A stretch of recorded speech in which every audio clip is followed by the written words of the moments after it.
विषय की कल आपको बताया गया था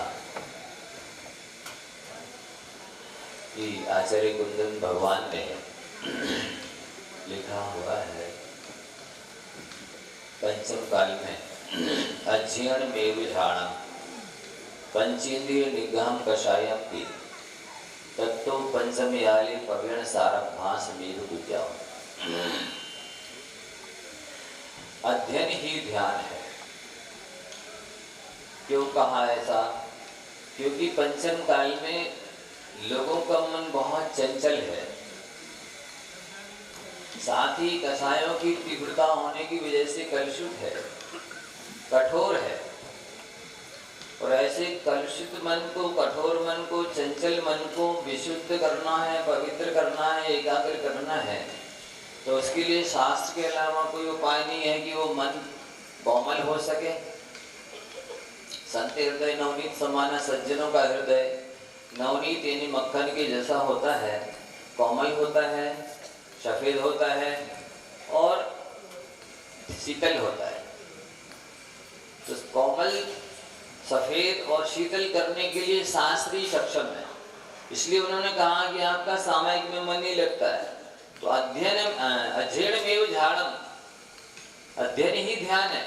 क्योंकि जैसे ध्यान में पंचेंद्रियों के विषय छूट जाते हैं, चारों कषाएं मंद पड़ जाती हैं, पांचों पाप छूट जाते हैं, वैसे ही ध्यान स्वाध्याय में भी पांचों इंद्रियां बस में हो जाती हैं, पांचों पाप छूट जाते हैं, चारों कषाएं मंद पड़ जाती हैं। इसलिए उन्होंने कहा अध्ययनम पंचम्याली तत्पवेण साराभ्यास में पूज्याहु, शास्त्रों का अध्ययन ही करना चाहिए। लेकिन ये संसारी दुनिया इसके महत्व को नहीं समझ पा रही। उन्होंने ज्ञान की महिमा का वर्णन करते हुए लिखा है, स्वदेशे पूजते राजा, स्वग्रामे पूजते प्रभु, स्वगृहे पूजते मूर्खा, विद्वान सर्वत्र पूजते। राजा की पूजा अपने देश में होती है, जो मुखिया होता है उसकी पूजा अपने गांव में होती है, मूर्ख की पूजा केवल अपने घर में होती है। मूर्ख नहीं, कैसे भी लड़का हो, लेकिन उसकी मां तो कहेगी मेरा राजा बेटा है।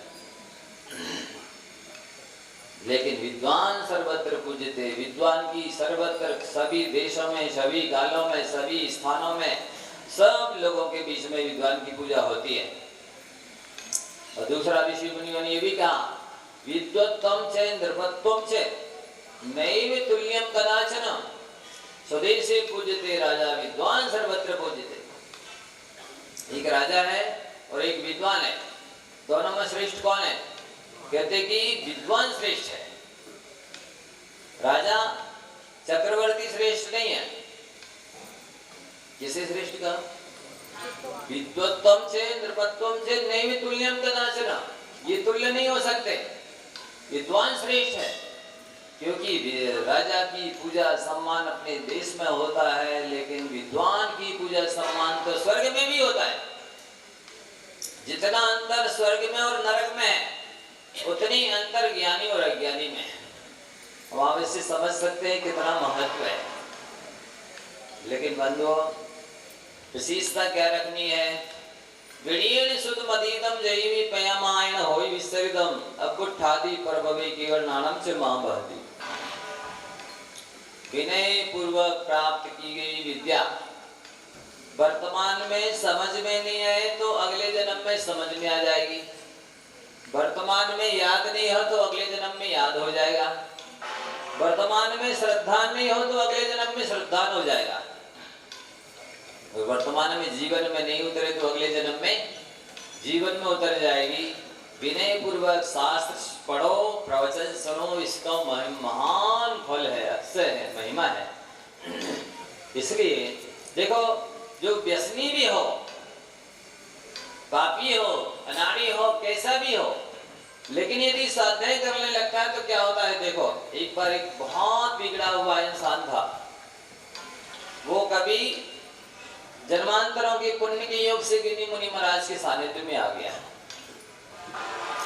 उसने मुनि महाराज की उपदेश को सुन करके और नियम ले लिया कि हम प्रतिदिन भगवान की दर्शन करेंगे 10 मिनट स्वाध्याय करेंगे और 5 मिनट चिंतन करेंगे।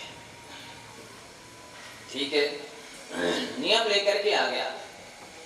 अब वो रोज 10 मिनट स्वाध्याय करने लगा, समय ज्यादा भी हो जाता, क्योंकि इसमें ऐसे प्रसंग आते हैं एक से कि मन इतना एकाग्र हो जाता है कि समय का पता ही नहीं चलता है कि कितने बजे शुरू किया था हमने, और सारे दुख भूल जाता है, सारी चिंताएं भूल जाता है, आकुलता व्याकुलता सब भर जाती है।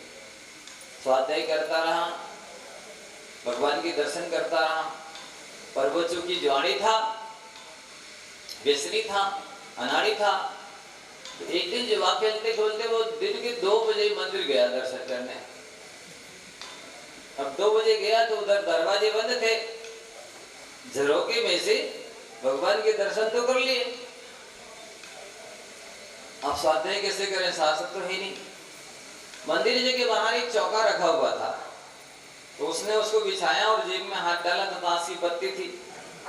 अब उसने वो सब बिछा दी और उसको याद, अरे हमने दर्शन का नियम लिया था, स्वाध्याय का नियम लिया था और चिंतन करने का भी नियम लिया था, हमें चिंतन करने का तो ध्यान ही नहीं रहा। चलो आज इन ताश की पत्तों के माध्यम से स्वाध्याय करते और चिंतन करते हैं। उसने 1 नंबर वाला पत्ता उठाया, ये क्या कह रहा है, क्या कहलाता है ये? टिक्का। तुरंत क्या था, अहिमिको खलु शुद्धोदन शमनानाम च सुमयो सदारोगी न व्यर्थि मज्जिकिन सवियन्नम परमाणुमित्तम पी।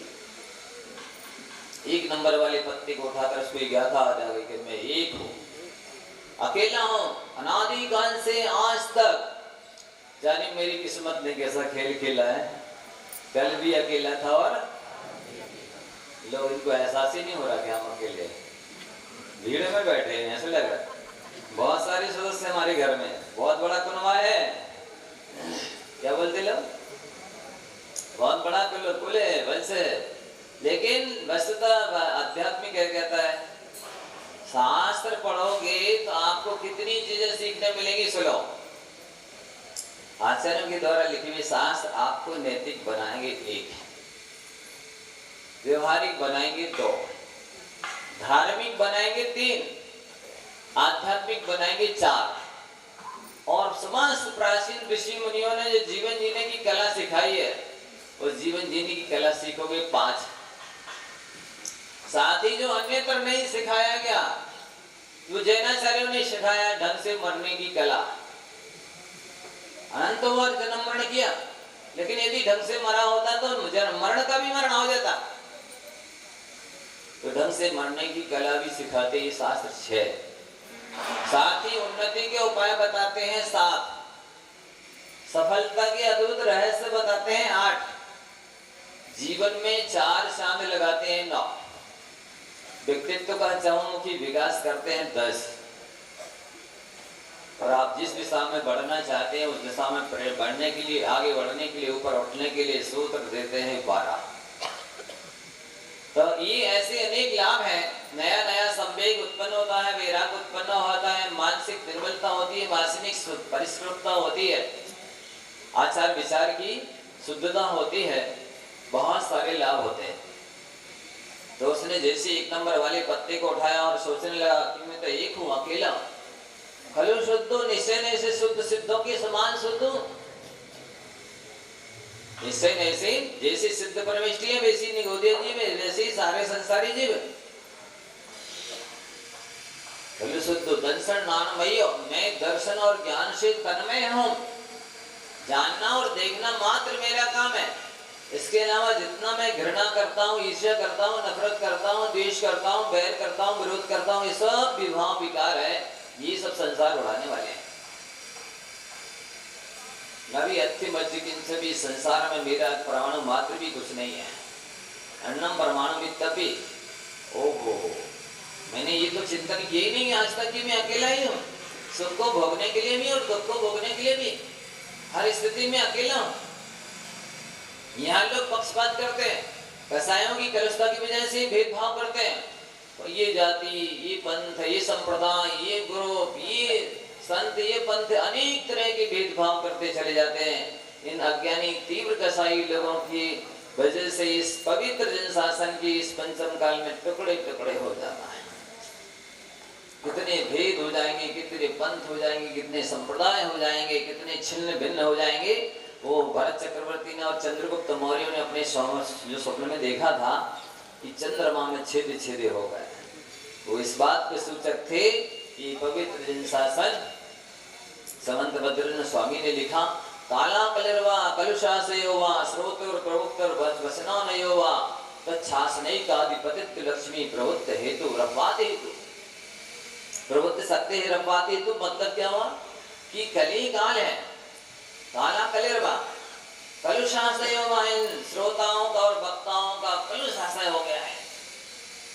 वक्ता भी स्यादवादी अनेकांतवादी अहिंसा के उपासक बहुत कम बचे हैं, और श्रोताओं को तीव्र मायावी हैं और महामूर्ख हैं। यहाँ जो लोग सुन रहे हैं उनको छोड़कर, नहीं समझे, जो लोग सुन रहे हैं उनकी बात नहीं कर रहा है। तो कैसे हैं महावीर भगवान के शिष्य, परंपरा में आने वाले शिष्य कैसे होंगे? उन्होंने मूलाधार प्रदीप में लिखा आचार्य सकल कीर्ति महाराज ने, ये महामूर्ख होंगे, महामायावी होंगे।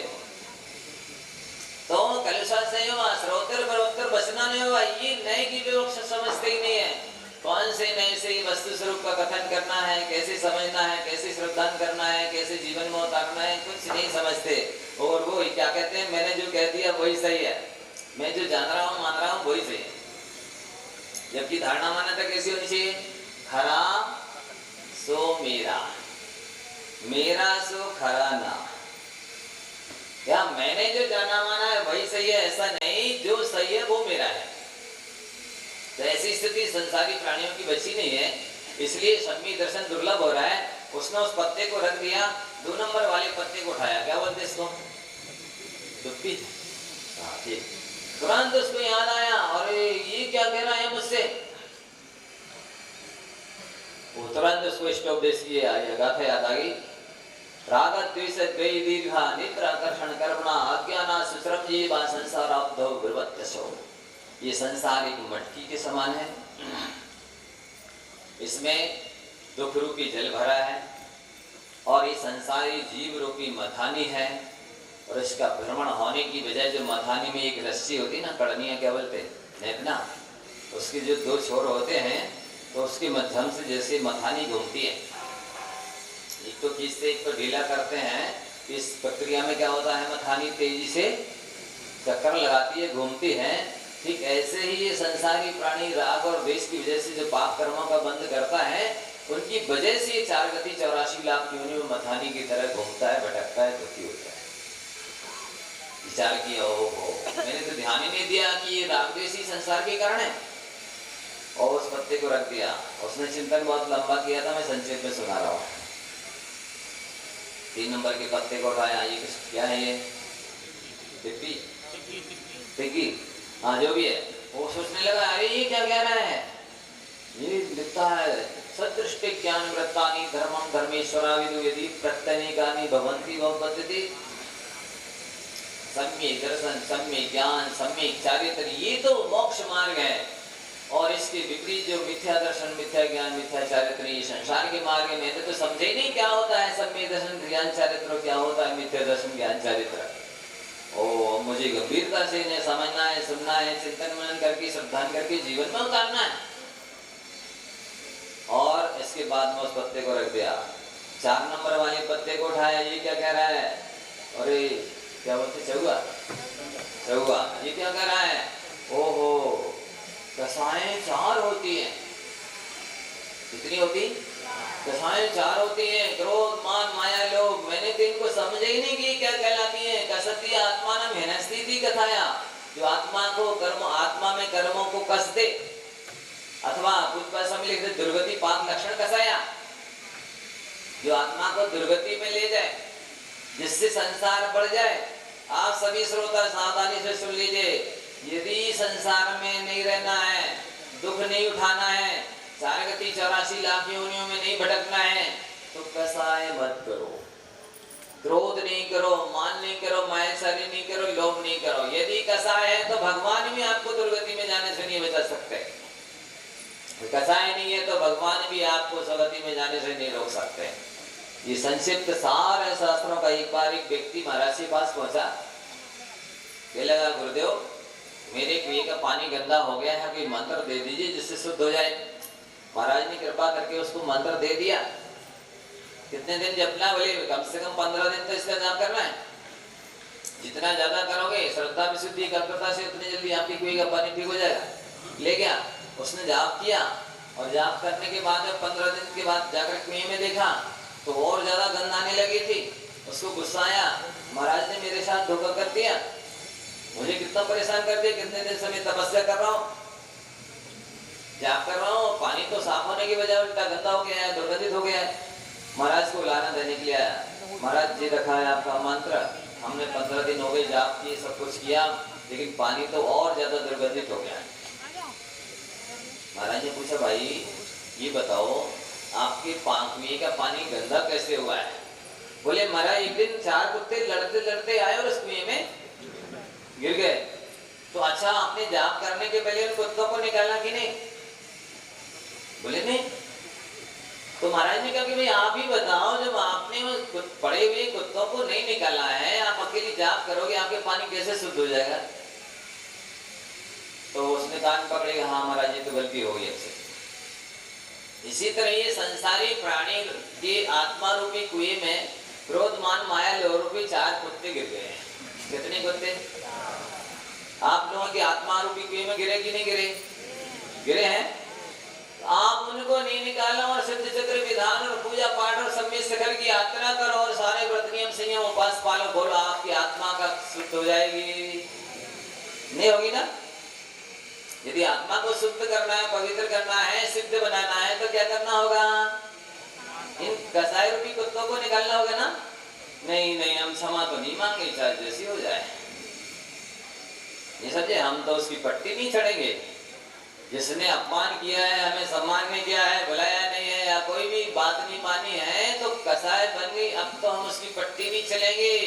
जीते जी मर करके भले उसी घर में बिल्ली अचूहा बन जाएंगे, देहरी को 1000 मार लाएंगे, जीते जी तो नहीं जाएंगे हम, पट्टी नहीं चढ़ेंगे, ना क्षमा मांगेंगे ना क्षमा करेंगे।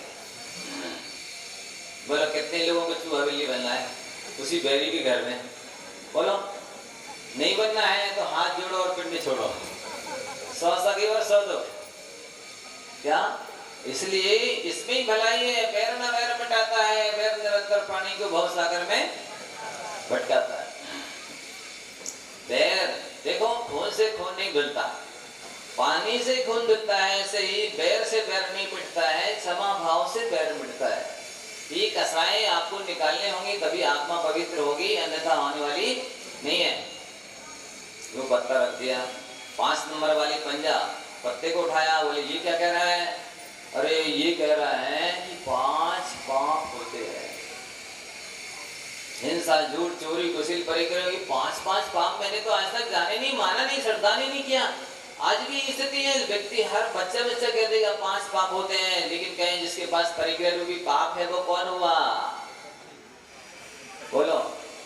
देखो ये सब लोग कह रहे पापी हुआ, और लोगों की मान्यता कैसी है? जिसके पास जितना परिग्रह बढ़ता चला जाए, फैसिलिटी बढ़ता चला, वो अपने आप पुण्यात्मा मानता है। तो आप इसका फिर कैसे कहोगे? बताओ, इनके पास दरिद्रियों के पास भिखारियों के पास धन नहीं, आप कहते गरीब है, और आप उनको भी पापी कह रहे हो, और हम जिसके पास धन संपत्ति है उसको भी पापी कह रहे हो। बताओ फिर कैसा सही सूत्र कैसे लगाना, कैसे समझना है इसको? जिसके पास धन नहीं है उसको भी आप पापी कह रहे हो, पापियों के पास धन नहीं है, वो गरीब है, दरिद्री है, भिखारी है, और हम सबके पास पैसे हैं तब भी आप हमें पापी कह रहे हो।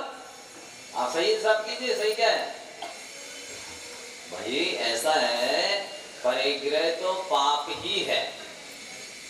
तो परिग्रह की परिभाषा है मूर्छा परिग्रह। तो जिसके पास मूर्छा है वो परिग्रही है, और जो परिग्रही है वो पापी है। अब आप लोगों के पास परिग्रह हो और मूर्छा ना हो तो आप धर्मात्मा है, पुण्यात्मा है। बोलो है आपके पास परिग्रह और मूर्छा नहीं है? हाँ महाराज जी हमको कोई मूर्छा नहीं है, हम घर में रहती है, दुकान में बैठ जाते हैं, मोड़ा को रोटी खिलावे के भेज देते हैं।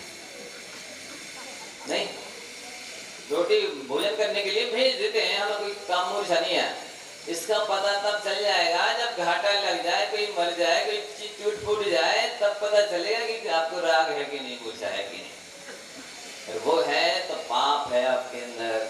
ये पाप तो चलो एक सूत्र याद रखो, पाप हमेशा पीड़ा देता है, पेड़ा नहीं। क्या कहा? पाप हमेशा पीड़ा देता है, पेड़ा नहीं। आप खाना तो चाहते हैं पेड़ा और छोड़ना नहीं चाहते हैं पाप। ऐसी स्थिति में तो दुखी मिलने वाला है बंधुओं। उसने उस पत्ते को रख दिया, 6 नंबर वाले पत्ते को उठाया, बोले ये क्या कर रहा है? छक्का। तुम्हारा कहते ना हम चौका लगाएंगे, तुम्हारा जी छक्का लगा देना। तो ये छक्का क्या कह रहा है? द्रव्य 6 होती हैं, जीव पुद्गल धर्म धर्म का स्थल, उसमें आप भी एक जीव द्रव्य है। जैसे कि माने दूसरे जीवों की दया करना है तो आप भी जीव हैं, तो आपको अपने आप की भी दया करनी है। बोलो आप अपने आप की दया कैसे करोगे? विषयों का सेवन नहीं करोगे, कसाई नहीं करोगे, पाप नहीं करोगे तो ये आत्मा सुखी होगी, स्वर्ग मोक्ष में जाएगी। सच्ची दया ये है। दूसरों की दया नहीं कर पा रहे तो अपने आप के ऊपर तो दया करो। देखो 6 लेशाएं होती हैं, कृष्ण नील कापोत पीत पन शुक्ल, और उसने कहा इसको कैसे समझे? एक दृष्टांत के माध्यम से समझाते हैं। एक अमेरिका की महिला सागर में आ गई और हुआ ऐसा कि 5-6 लोगों ने उसके साथ में छेड़खानी कर दी। अब वो वापिस जब विदेश महिला गई अमेरिका तो उसने वहाँ 6 लोग खड़े थे, जाके उन्हें शिकायत की कि हम भारत गए थे, वहाँ पर मेरे साथ ऐसा व्यवहार हुआ। एक व्यक्ति बोलता है एक काम करो, बम लो और भारत के ऊपर पटक दो, भारत के लोग बहुत बेकार हैं। दूसरा कहते हैं पूरे भारत के लोगों ने क्या बिगाड़ा है? वो पूरा व्यक्ति कहाँ का था? मध्य प्रदेश का था ना, तो मध्य प्रदेश के ऊपर बम पटक दो। तीसरा बोलता है यार पूरे मध्य प्रदेश ने क्या बिगाड़ा है? वो सागर का था ना, सागर के ऊपर बम पटक दो। तो चौथा कहता है सारे पूरे सागर ने क्या बिगाड़ा है? वो कहाँ का था? भाग्योदय परिषद था। कहाँ का था? कटरा का था? नहीं था वहां का, जहाँ जिस एरिया मोहल्ले का था, कॉलोनी का था, उस कॉलोनी के ऊपर पटक तो चलो, हम नाम नहीं लेते, जहाँ का था वहां पटक दो। बोला चौथा।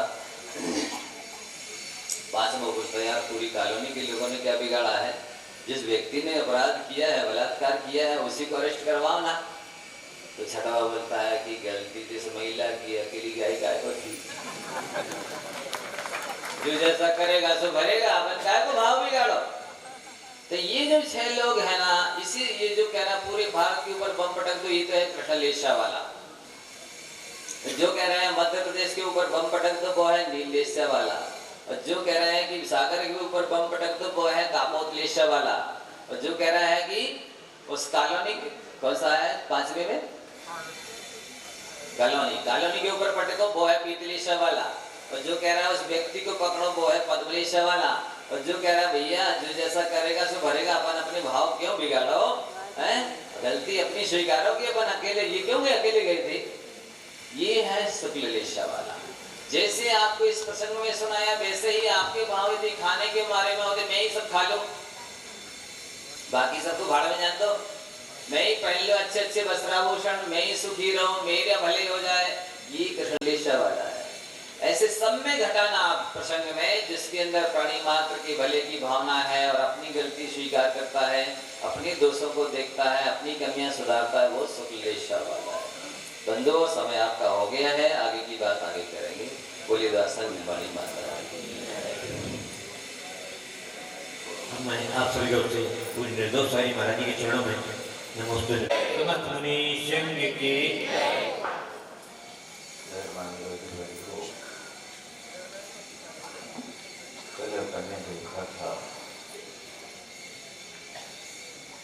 राजा प्रजापाल ने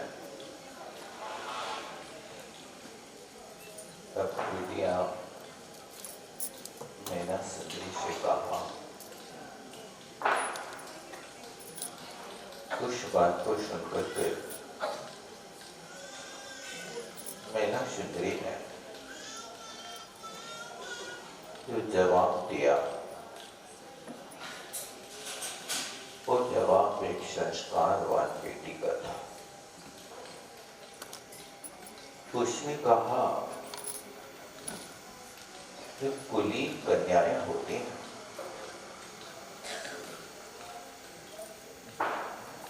वो अपना वर्ग कभी अपने मुख से नहीं मांगते।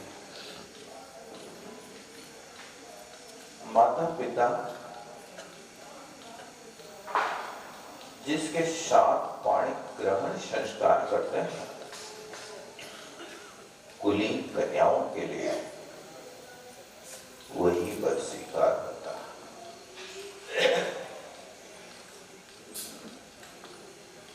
एक बात राजा प्रजापाल के गले नहीं उतरी। कई लोग होते हैं जिनकी अपेक्षाएं जुड़ी होती हैं कि प्रत्येक व्यक्ति मेरे गीत गाता रहे,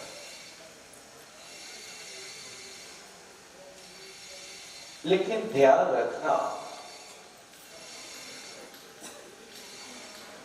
जो प्रशंसा के भूखे होते हैं वे योग्यता के कंगाल होते हैं। प्रशंसा की भूख व्यक्ति के अंदर अयोग्यता के काल में प्रकट होती है। अच्छे लोग अच्छे कार्य करते हैं,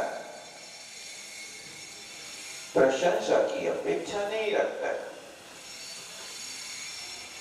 क्योंकि ये नियम है कि प्रशंसा करने वाला व्यक्ति स्वार्थवश के सामने कुछ बात कर रहा है, यह वास्तविकता। इसलिए नीतिकारों ने संकेत किया, प्रशंसकों से निजको न आको, स्वयं स्वयं में एक बार झांको, लिवाश कोई न सुखी बनाता, अगर स्वयं की कमी ना हटा। आप प्रशंसकों से अपने आप को मत आको। लोग आपसे कहें कि आप बहुत उदार मना है, क्षमा के सागर हैं, आप वात्सल्य प्रेमी हैं, आप न्याय प्रिय हैं। जो कुछ सामने वाले व्यक्ति ने आपकी झोली में डाला वो सब फेल गए। विचार नहीं किया कि हम कितने वात्सल्य प्रेमी हैं, हम कितने न्याय प्रिय हैं, हम कितने उदार मना हैं। एक बार विचार तो कर लेते, हमारी उदारता किसके ऊपर है? हमारी उदारता सिर्फ उदरम भरी है कि कुटुंब भरी है? कि वसुधैव कुटुंबकम की भावना है। एक बार विचार तो कर लेते आप। लेकिन आपने जो कहा बहुत अच्छा, आपने सही पकड़ा, हम ऐसे ही सही है आप। इसलिए प्रशंसकों से निजको न आको। आप अपने हृदय में देखो कि सामने वाला कह रहा है कि तुम क्षमा के सागर हो।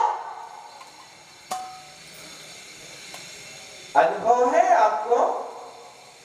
है आप क्षमा के सागर?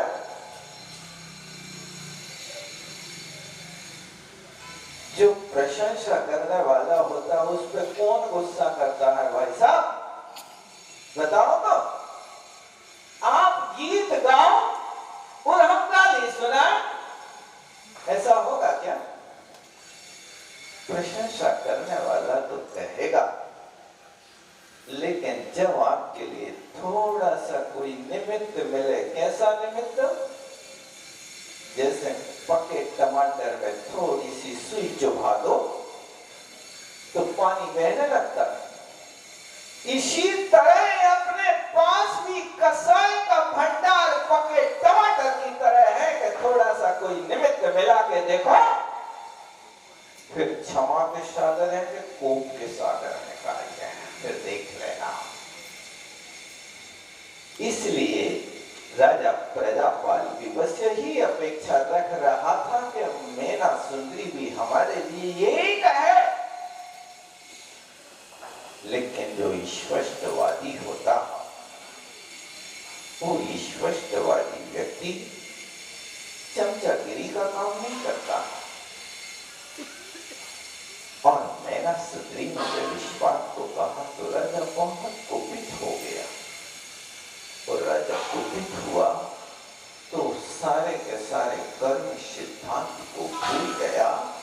ध्यान रखना, किसी के ऊपर यदि आप कसाय कर रहे हैं तो कसाय के पहले आप कर्म सिद्धांत को देख लेना, कर्म सिद्धांत के ऊपर विचार कर लेना कि सामने वाला निमित्त हमारे लिए कसाय पैदा कर रहा है या हमारे अंदर स्वयं वो भरी हुई है।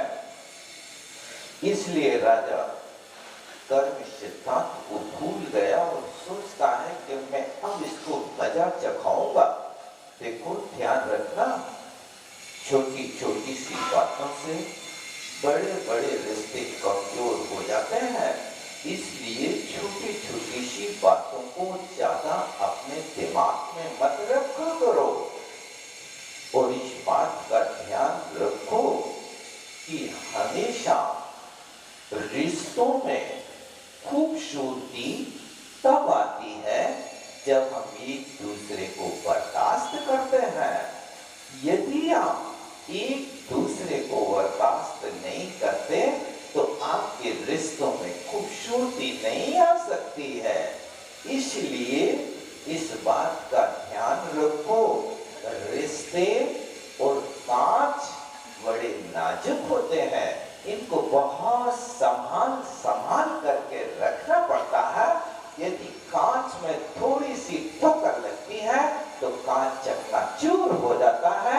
रिश्तों में यदि कोई मधुर व्यवहार से हट करके कटु व्यवहार की ठोकर लगती है तो आपके रिश्ते तार हो जाते हैं। दूसरों की तो छोड़ो, आपका भैया भी आपसे दूर हो जाता है। आपको इस बात का पता नहीं है क्या? भरत और बाहुबली के विषय में आपने नहीं देखा क्या? रिश्ते बने रहे कि टूट गए। बस यही तो स्थिति है। हम तो उन्हीं भरत और बाहुबली की परंपरा का निर्वाह कर रहे थे कि भरत ने राज्य को पाने के लिए भैया के ऊपर चक्र चलाया। आज हम बोली तो कर रहे कि हम भाई से झगड़ा कीना लेना था, कुछ दावा कीना, अदालत में गए, मुकदमा हाल लड़ते लड़ते में निकल गई सारी जिंदगी। यही तो हो रहा है। और क्या हो रहा है? क्या कर रहे हो? आदिनाथ की परंपरा का निर्वाह कर रहे हैं, भरत बाहुबली की कर रहे हैं।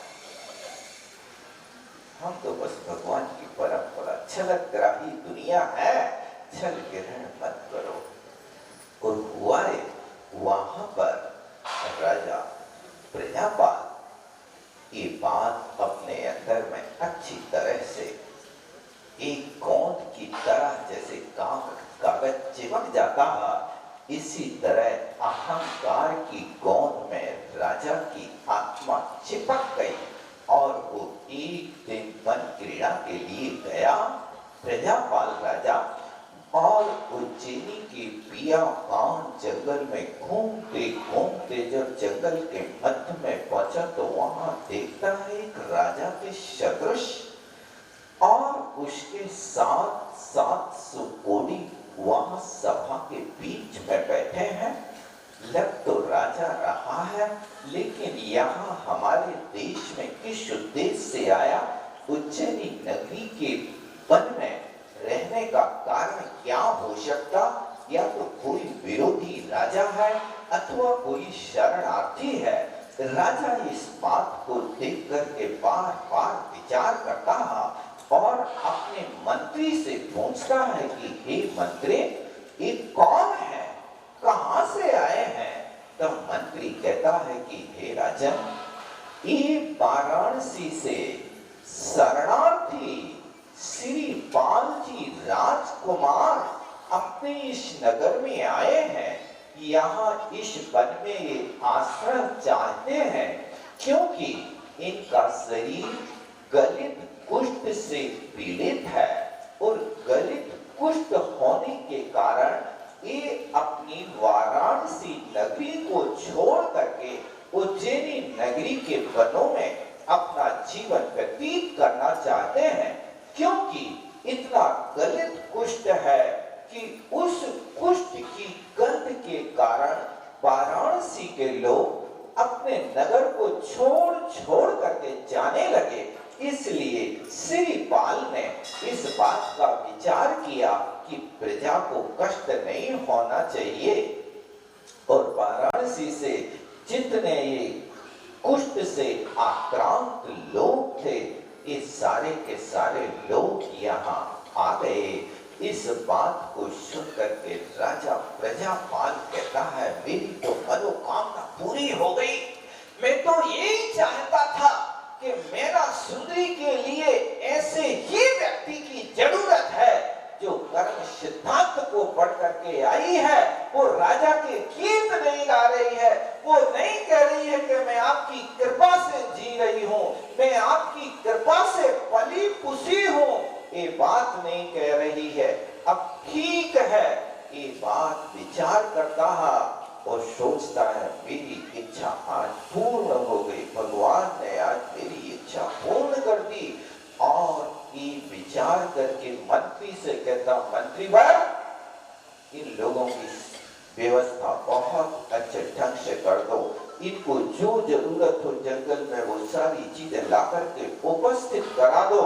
ऐसा मंत्रियों के लिए राजा प्रजापाल ने आदेश दिया।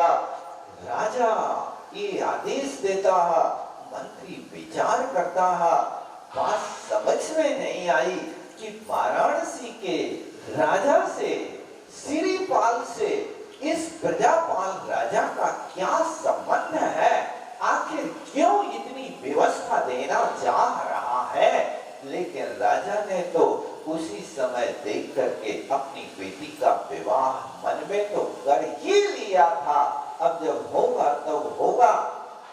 इस तरह वहां से राजा जब जंगल से निकल करके वन क्रीड़ा करके और अपने राजस्थान पर आया, उस समय राजस्थान पर आकर के सारे मंत्री मंडल को बैठा करके और मैना सुंदरी के पास जाकर के कहा, बेटी अब मैंने तेरे योग्य वर को खोज लिया है, तुम तैयार हो जाना और अपने कर्म सिद्धांत का कवच अच्छी मजबूती से पहन करके रखना, तुम घबरा मत जाना।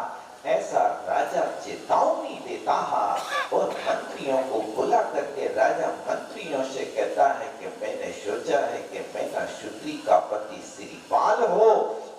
मंत्री लोग माथा टोकते हैं, राजा तुम्हारी बुद्धि में कौन सा घुन का कीड़ा बैठ गया है जो तुम्हारी बुद्धि के लिए उस घुन के कीड़ा ने खोखला कर दिया है। कन्या रत्न है, इस कन्या रत्न के विषय में तुमने किस व्यक्ति को देने का विचार किया है, कि तुमने योग्य नहीं सोचा। मंत्रियों ने पूरी शक्ति लगा दी, लेकिन जहां अहंकार होता है वहां पर अहंकार के साथ में बड़ी विचित्रता होती है। इसलिए किसी ने लिखा है, अहंकार रूपी वृक्ष पर दो कड़वे फल लगते हैं, एक अंदर से अयोग और दूसरा स्थायी रूप से अपयश को प्राप्त होता है। ये राजा के लिए कहा कि आप यदि ऐसा काम करेंगे तो आपके लिए स्थायी अपयश मिलेगा। मंत्रियों ने बहुत समझाया, लेकिन भावुकता का भूत बिना अनुभव के नहीं उतरता है। राजा नहीं माना, ये राजहट है, वो राजहट लेकर के बैठा है, मैंने जो सोचा है वही होगा। इस प्रकार से राजा अपने निर्णय से परिवर्तित नहीं होता और ये खबर राजमहल में मैना सुंदरी की मां सौभाग्यवती के कानों बढ़ती है। सौभाग्यवती इस बात को सुनती है कि राजा ने मैना सुंदरी का विवाह एक कोढ़ी श्रीमान व्यक्ति के साथ करने का निर्णय ले लिया है। माँ इस बात को सुन करके इस प्रकार से करुण क्रंदन करने लगी। करुण क्रंदन करते करते उसमें ऐसा राजमहल में माहौल छा गया जैसे राजमहल में कोई बहुत बड़ी विपत्ति आकर के खड़ी हो गई हो। मैना सुंदरी अपनी माँ को समझाती है, माँ चिंता मत करो, अपने अपने कर्म का कर्ता और भोक्ता प्रत्येक व्यक्ति होता है। ये मैंने ही कर्म किया जिसके कारण मुझे कर्म का फल भोगना पड़ेगा। आप चिंता मत करो, आपने तो इतना बड़ा पुरुषार्थ करके मेरा पालन पोषण करके एक संत के चरणों में भेज करके मुझे संस्कारवान बना दिया। काश मुझे संतों के चरणों में नहीं भेजा होता तो मैं भी संस्कारहीन संतान होकर के यहाँ लोक में अपयश का पात्र होती। क्योंकि जिस माँ और जिस पिता ने अपनी संतान को संस्कार नहीं दिया तो ग्रंथकारों ने लिखा, माता बैरी पिता शत्रु इन बालों न पाटिका। वो माँ शत्रु है, पिता बैरी है। जिस माता पिता ने अपनी संतान को योग संस्कार नहीं दिया, संस्कारहीन व्यक्ति की दशा किस तरह से होती है लोक में इस बात की प्रसिद्धि है। आज दुनिया जानती है कि गांधारी ने अपनी आंखों पर जिंदगी भर पट्टी चढ़ा करके रखी है, इसलिए गांधारी ने अपनी संतान को संस्कारित नहीं किया। वो संस्कारहीन संतान गांधारी की दुर्योधन और दुशासन जैसे संस्कारहीन बच्चे पैदा हुए जिनको लोग आज भी बदनाम करते हैं। और कुंती ने अंत समय तक अपने बेटों को संस्कार दिया, इसलिए कुंती के बेटों को बदनाम नहीं वंदना करते हैं। आप देख लो गांधारी के बेटों के लिए आज दुनिया इतिहास में पढ़ती है, नहीं रहे वे लोभी कौरव जूझ मरे रण में। इस संस्कारहीन संतान के लिए आप बारे भावना में यहाँ रोज पढ़ते हो, नहीं रहे वे लोभी कौरव। स्तुति कर रहे के वंदना कर रहे के वंदना बदनाम कर रहे, बताओ क्या कर रहे। हजारों साल पहले घटना, लाखों वर्ष पहले घटना घटी, लेकिन आज भी उनके लिए दुनिया जान रही तो लोभी कौरवों के नाम से जान रही है। और कुंती ने अपने बेटों को संस्कार दिया, इसलिए संस्कारवान बेटों की आज दुनिया वंदना कर रही है। पांडव 3 द्रविड़ राजा नहीं पढ़ते, कहां से गए? तुंगी कौन से शत्रुंजय गिरकेशीस भाव सहित मंदों ने उन कुंती के बेटों ने वो संस्कार पाया कि संस्कार पाते ही उसी भाव से मोक्ष को प्राप्त कर लिया। और गांधारी के बेटों ने आज तक वो संस्कार नहीं पाया। वो संस्कारहीन संतान दुनिया के साथ कोई भी व्यवहार करता रहे कोई बात नहीं, लेकिन अपने घर के साथ भी क्या व्यवहार किया। अपने घर की महिलाओं को भी ला करके बाजार में खड़ा करके भरी सभा में उन्हें वस्त्र करने का विचार कर लिया। इस संस्कारहीन संतान की कहानी है। यदि आपने भी इस प्रकार से अपनी संतान को संस्कारवान नहीं बनाया तो जैसे लोग नहीं रहे वे लोभी कौरव, इसी तरह आपकी संतान को भी कहेंगे वे लोभी कामी क्रोधी कामी आज नहीं रहे, वे काल के गाल में समा गए। इसलिए हमारा कर्तव्य है कि हम मैना सुंदरी की तरह उनके लिए संस्कार पान करें। मैना सुंदरी ने माँ को बहुत समझाया, लेकिन माँ की तो ममता होती है, माँ कैसे मान सकती है? माँ तो कहती है कि हमारी बेटी को कुआं में ढकेल दो, सिंह के मुख में डाल दो, लेकिन ऐसे हम जिंदगी भर के लिए कला नहीं देख सकते हैं, तो नहीं देख सकते हैं। लेकिन वो तो संस्कारवान बिटिया कहती है, माँ तुम्हें तो प्रजापाल जैसे राजा के साथ जीवन व्यतीत करना है, कन्या तो पराए घर की ही होती है। जन्म होते ही माता पिता के मुख से निकलता है तो एक ही शब्द निकलता है, तो पराए घर की हमारी थोड़ी है। भले ही उसको पालते हैं, पोसते हैं, बड़ा करते हैं, पढ़ाते हैं, उसको बढ़िया बढ़िया पोस्ट दिलाते हैं, भावना करते हैं सुखी रहे सुखी रहे, लेकिन भाग्य तो उसका स्वयं होता है, क्योंकि प्रत्येक व्यक्ति अपने अपने भाग्य का निर्माता होता है। कोई किसी के भाग्य का कर्ता धर्ता नहीं होता है। इसलिए वहां पर उस बेटी ने माँ को समझाया, अपने आप को समझाया, परिवार को समझाया, राजमहल को समझाया, और सबको समझाने के बाद पिता से कहा, पिताश्री आपके लिए जो मंजूर है वही मेरे लिए स्वर्ग का सुख है, मुझे कोई इनकार नहीं। यदि मेरे पूज्य पिता श्री के लिए यदि श्रीपाल इष्ट है तो वो इष्ट हमारे लिए गरिष्ठ होगा।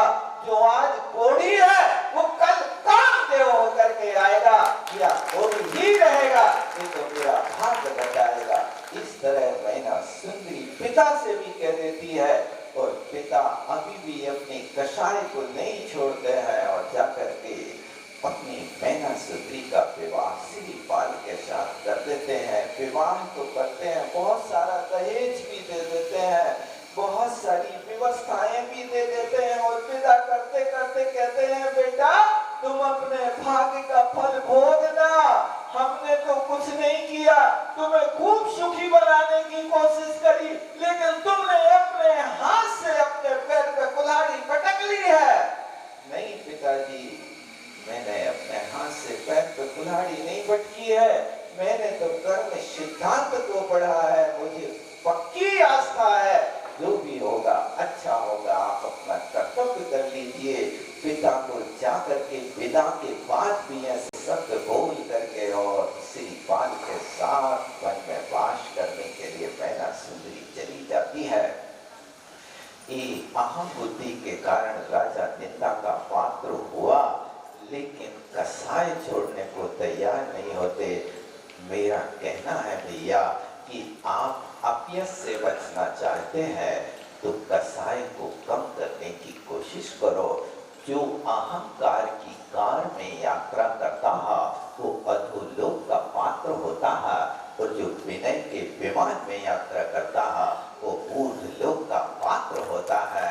आप कौन सी कार में और कौन सी विमान में यात्रा करना चाहते हो, ये आपके हाथ में है, आपके भाग्य में है। आप जो चाहें वो कर सकते हैं।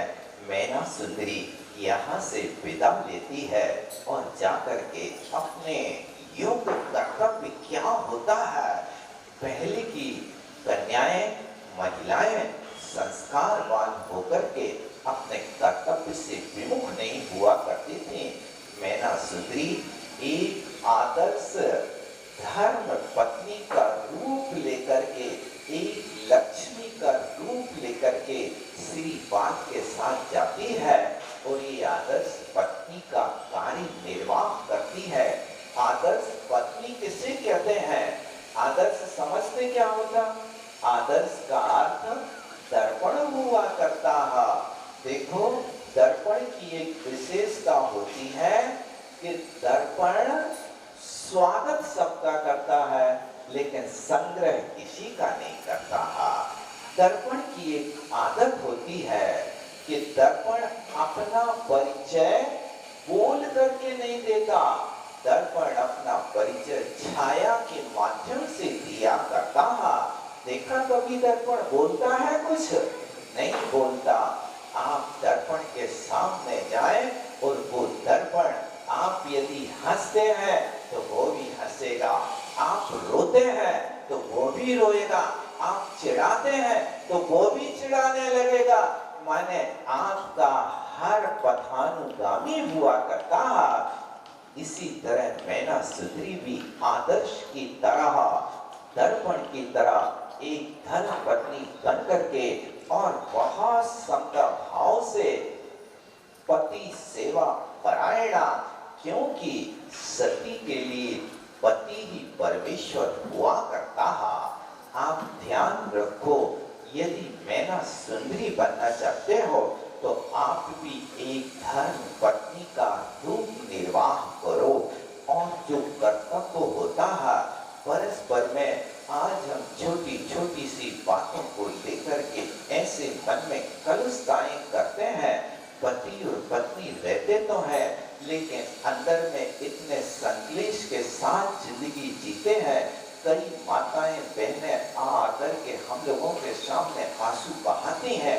एक महिला आकर के कहती थी, भगवान 27 साल हो गए, लेकिन 27 साल में हमने कैसे कष्ट भोगे हैं, उनको यदि हम कहने लगे तो एक हमारी रामायण अलग लिखते हैं। लेकिन हमने बहुत शांति से सहन किया। क्या करें, ऐसा संयोग है, कुछ कर नहीं सकते हैं, लेकिन हमने बहुत सहन किया और आज हम यश करते हैं, अच्छा करते हैं, सब कुछ होता है, लेकिन फिर भी मुझे उलाहना और आरोप मिलते हैं। ये सारी की सारी चीजें देखो एक दूसरे के साथ निर्वाह करने की कला हुआ करती है। आप यदि आदर्श पत्नी का निर्वाह करना चाहते हो तो आपका काम सिर्फ इतना है कि आप घर के कार्यों को बहुत अच्छे ढंग से निर्वाह करते हुए अपनी वाणी को संभालने की कोशिश करो। प्राय करके घर में रहने वाले लोगों के वचन बिगड़ जाते हैं। एक व्यक्ति ने आकर के, एक महिला ने आकर के शिकायत करी कि ये हमें बहुत परेशान करत है और इनको मुंह भी चलत है और इनको हाथ भी चलने लगता है। तो पति ने कही कि हमारे हाथ चलते हैं महाराज, इसका मुंह चलता है। आप इसका मुंह बंद कर दो तो हम कबों हाथ में चले हैं। अब चलने की क्रिया तो हो रही है, कोई का हाथ चलता, कोई का मुंह चलता है, तो परस्पर में ये बिगड़ जाते, एक्सीडेंट हो जाता। दो ही चीजें एक दिशा में चले तो एक्सीडेंट हुई ही हुई। आप थोड़ा सा अपने मुंह के ऊपर ताला डालो। और दूसरी चीज है कि हमेशा इन बातों को ध्यान रखो कि एक तो मौन रहो, और यदि मौन न रह पाओ तो कम बोलो, मीठा बोलो, और जरूरत होने पर बोलो और धीरे बोलो। ये चार बातें तुम्हारे घर में आ जाए तो तुम्हारा घर स्वर्ग बन जाए। बन सकता कि नहीं बन सकता? याद रहेगा कि नहीं रहेगा? हम तो सुन लें कैसे में घर जाके फिर से नहीं, ये बात सुन के आचरण में लाने की बात है। क्या क्या करना है? यदि मैना सुंदरी की तरह तुम्हें अपने जीवन को निर्वाह करना है तो आदर्श पत्नी बन करके इस तरह से काम करो। फिर से ध्यान दे लो, पुरुषों को भी ध्यान देने, कम बोलो, काम का बोलो, कम बोलो, काम का बोलो, और मीठा बोलो। आपकी चाय में मीठा ना होवे तो चल जाएगा, लेकिन वाणी में मिठास ना होवे तो बिल्कुल न चले, ना बाजार में चले, ना घर में चले, ना पड़ोस में चले। इसलिए वाणी में तो मिठास होना ही चाहिए। कम बोलो, मीठा बोलो, और जरूरत है तो बोलो, लेकिन तुमने तो लक्ष्य बना लो, मुखा मस्ती इति भक्ति, मुख है तो बोलो। नहीं, ऐसा नहीं, ये मुख है, इसलिए मुख का क्या काम करना है इस बात का ध्यान रखो। जरूरत हो तो बोलो, लेकिन आप तो बस आदमी को देखते और थोड़ी सी बात करते, क्यों साड़ी लाए तो भूल गए? अरे मैं तो समझती हूँ तुम कितने भुलक्कड़ हो, कितनी बार भूलते हो। बस तुमने बोल दिया यहाँ पर जहर का बीज, अब मुंह चलेगा वहाँ हाथ चालू हो जाएगा। अब तुम महाभारत बचा नहीं सकते। मैना सुंदरी ने देखो कैसे निर्वाह किया, उसने कभी नहीं अपने पति को उलाहना दी, कभी नहीं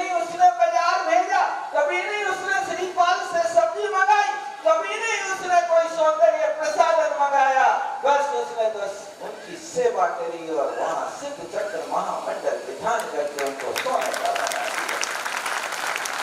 इस तरह से मैना कुटी के आदर्श को अपन फिर और देखने समय हो रहा। बोलो आचार्य गुरु विद्यासागर आदर्श जी का महाराज जी का करवाने के लिए महेश भैया को मैं आवाज लगा रहा हूँ। राजा भैया उदासीन आश्रम, जब डेरा परिवार